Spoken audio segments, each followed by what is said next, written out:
able to network with young professionals and executives to be able to get insights into the internship application process. Because even though when you get to college as a young woman of color, there are certain barriers or certain type of kind of cultures that you might not be used to when you're going into corporate America. So we want them to feel as prepared as possible. And young women that are not in our program are invited to come as well because we want to extend our community.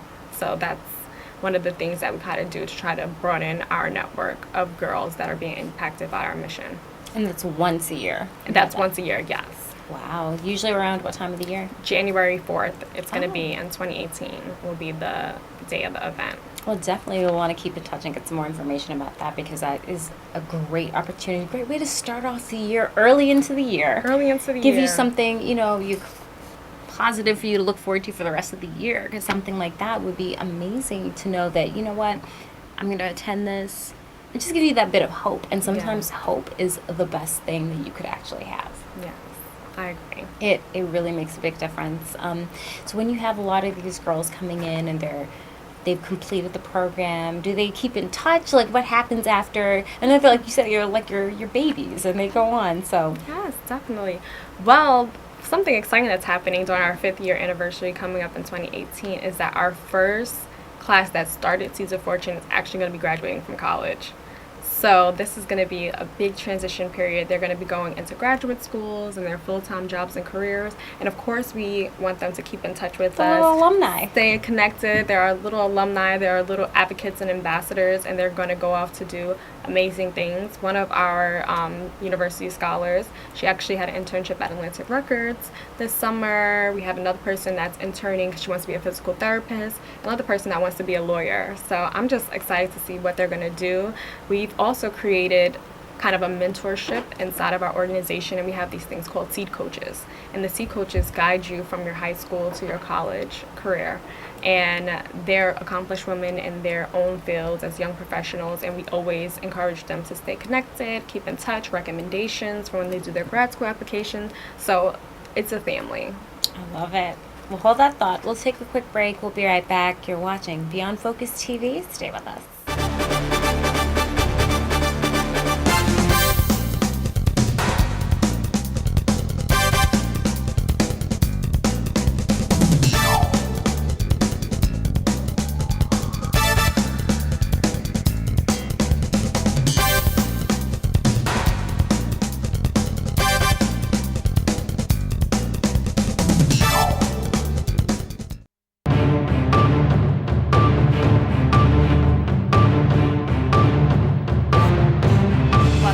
You're watching Beyond Focus TV. So Nitiya, getting ready for 2018. A lot is going to be going on. Kind of give us like a brief overview of what you're looking forward to at the end of the year and some of the highlights that we could look forward to in 2018. Of course, starting with the January 4th event. Yes. So actually, yesterday, October 1st, 2017, our application for our new Seed Scholars opened up. So we're really excited to get that started and to have recruitment of high school girls throughout New York City apply to our program so that they can be able to get the financial education that they need and the scholarships they need for the 2018 year. And then our application will close on December 31st, 2017, which brings us into our January 4th event, which will be a seat at the table. From there, our girls that are currently in our program will go through their financial aid packages from the colleges that they've been accepted to. And then we will have our end of the year gala in June in 2018, which will be June 9th this year. So we're really looking forward to that event that helps support our programming for donations and sponsorships. So we are super excited for the year to come. And then, just to give you a little bit of insight, we're actually going to expand our program digitally to other states because why can all this good stuff stay in New York City? Because we're the best. We are the best. I can't deny that, especially because the organization was started in the heart of Brooklyn. But we want to take some of that Brooklyn flavor and all the hard work that the girls have done to get their scholarships and the work of our seed coaches and move into the cities of Newark, New Jersey, as well as Philadelphia, and then Baltimore. So hopefully in the next year or two to come, you'll be seeing seed scholars across the nation. That's amazing. And so what are some of the criteria when these girls do their applications? Once everything is closed, I know you have an advisory board and there's a real process. Like, this is legit. What are some of the key criteria, or if you could share with us just a few of them, that would determine if someone gets picked for the next round? Yes, so we have a very intense application process, and they go through the application process, and the main question we're looking for is, why do you want to go to college? Like, is college necessary? Like, what's your story? What are you going to bring to this organization? What are you going to bring to your college campus? From there, we evaluate. Last year, we got about 100 applicants, and we only had about 20 spots. So it's really, really tough. And then after we go through the application, we cut it down to 50. And then we interview the girls in person to get to know them more. And in the interview process, we're looking for a girl that has our C core values. So somebody that's self and socially aware, somebody that values education and puts it at the top of their totem pole. But we're living in a day and age where you have to create your own opportunities. So we're looking for a girl that's entrepreneurial. Has she started something? Has she impacted her community? We want girls that, yes, they're going to take something from the program, but they give as much back to the community as possible. And then driven. There is no tax GPA, SAT score that you can put on a girl that has ambition, that can take a bad circumstance that she's been through and really motivate her peers and motivate herself to get through those obstacles. So the girls that touch our hearts the most is a girl that has a story, and she has maybe been through a lot, but she knows that her future is very bright. And those are the kind of girls that we look for in our Seed Scholar class, and we're excited to see the applicant pool this year. And what is the top amount, if you could share some of the figures a little bit, that you could get when you get a scholarship with you guys? So going through our boot camp process, that's a 10-week boot camp in the summertime and then a 10-week follow-up session throughout the school year, our girls have gotten anywhere individually up to $250,000.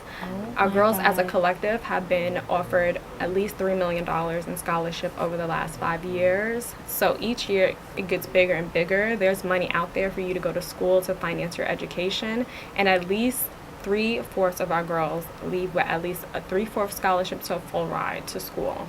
So I was just about to say, I'm like, yes. If you're getting that amount of money, you're covered. Yes. And is it always for out of state, or do they get to stay in? We have some girls that stay inside the SUNY system. We have one girl at NYU right now. We have somebody at Binghamton University, Albany. So we do have girls that stay in state. They want to stay close to home. And there's a lot of incentives for New York State students to stay inside their state and make New York even greater than it already is right now. And we love to take advantage of those programs, especially HEOP and EOP. And then a lot of our girls do go out of state to private colleges and universities. They're like, I've been in the city all my life. You want to I want to see what something else is Exactly. like. And of course, we cannot say enough about our HBCUs. A lot of our girls want those experiences, homecoming, being taught by African American faculty, and more we're getting Latina students, so making sure that we have colleges and that are right fit for them. So we have girls at about 22 universities across the country. So That is great that you're able to build these partnerships with these schools. You're not even 5 years old and you've gotten the trust, because a lot of times it's hard to earn that credibility. yes, definitely, I agree. And that's, I want people to really understand that's hard to do, and to still be a young organization and to have these types of schools that are willing to partner with you to extend scholarships out to these girls. I mean, this is just phenomenal. So congratulations on that. I mean, that is so amazing. I hope you really, I know sometimes when you start something and you're the creator of it, you don't really, it's okay to pat yourself on the back and really look at it, because as an outsider, you're like, oh my God, that's amazing. What has been some of the feedback from some of your friends and family about this? They're super excited about Seeds of Fortune. I have a little brother, so he's like, I'm going to be a Seed Scholar. He's like, I'm just going to put a wig on. I can't. I'm like, you are too much. And then I think what's special about Seeds of Fortune too is that it's become like a family organization. So we have cousins in the organization, we have sisters, we have best friends, because it's contagious. Once somebody's in and they see like the opportunities that their friends are getting, they expand. They're like, you need to be a part of it. You need to be a part of it. Like, can my sister join? Like, we have cousins like 2 or 3 years down the line that they nominate their cousins to be a part of the program. So we feel like it's not money and education are very personal things, and they're pipelines to advancement. And I feel like it has to be more than just about the money and more than just about the grades. It has to be, you have to care deeper. And I feel like we're a family-oriented organization. It takes that extra bit of care to make sure that they become successful. Absolutely. Well, that's truly amazing, and I love it. How do we get in contact with you before we wrap up? Definitely. You can definitely reach out to us at www.seedsoffortune.org. For applications, www.seedsoffortune.org/apply. And of course, for donations, www.seedsoffortune.org/donate. Okay, great. So there's a couple of different ways, but it's all www.seedsoffortune.org/apply if you want to apply for the application process, or /donate, correct, if you want to actually help support this amazing cause.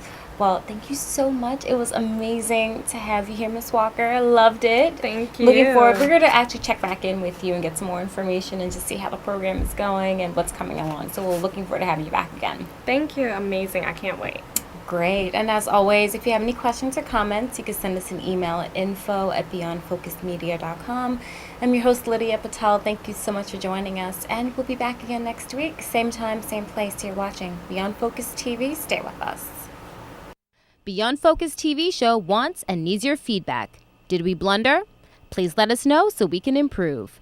Was the show helpful to you? Drop us a note so we can share the success with our staff members. Is there something you think we could do better? We welcome new ideas and new approaches to old ideas. Do you have a great suggestion? Let us know and we'll work on it. If you would like to share your comments anonymously, please send us an email at info@beyondfocusmedia.com. If you want to get in touch with the executive producer directly, send him an email at gene@beyondfocusmedia.com. We really look forward to hearing from you.